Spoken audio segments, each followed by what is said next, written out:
Hi అండి, అందరు ఎలా ఉన్నారు? బాగున్నారా? నేనైతే చాలా బాగున్నాను. ఇంకా మీరు కూడా బాగున్నారని అనుకుంటున్నాను.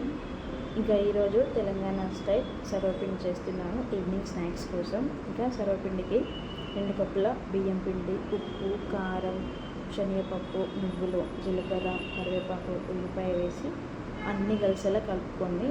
మీకు కావాల్సి ఉంటే పల్లీలు కూడా వేసుకోవచ్చు, బట్ నేను ఇక్కడ స్కిప్ చేస్తున్నాను. ఓన్లీ శనగపప్పు అయితే వేసాను.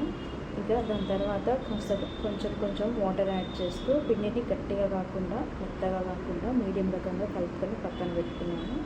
ఇంకా సర్వపిండి కొంచెం తీసుకొని కాస్త ఆయిల్ అప్లై చేసి ఇలా పిండిని తీసుకొని మధ్యలో ప్రెస్ చేస్తూ మరీ పలుచగా కాకుండాను గట్టిగా కాకుండాను ఇట్లా ఒత్తుకొని అయితే పక్కన పెట్టుకున్నాను. ఇంకా మధ్యలో హోల్స్ పెట్టుకున్నాను. ఇంకా అలాగే ఇంకో గంజం తీసుకొని సర్వపిండి పెట్టుకున్నాను. ఇంకా స్టవ్ ఆన్ చేసి గంజు పెట్టి మూత పెట్టి 2 నిమిషాలు అలా మగ్గించండి. ఇక్కడ నేను 2 ఒకేసారి కాల్చుకుంటున్నాను. ఇంకా మూత పెట్టి కాసేపు మగ్గిన తర్వాత 2 to 3 మినిట్స్ ఇలా కాలిపోయిన తర్వాత మధ్యలో హోల్స్లో ఆయిల్ పోసుకొని కాల్చుకోండి. ఇంకా చుట్టూ ఇలా తిప్పుతూ అయితే కాల్చుకుంటే ఇంకా టేస్టీగా క్రిస్పీగా ఇంకా బాగుంటుంది.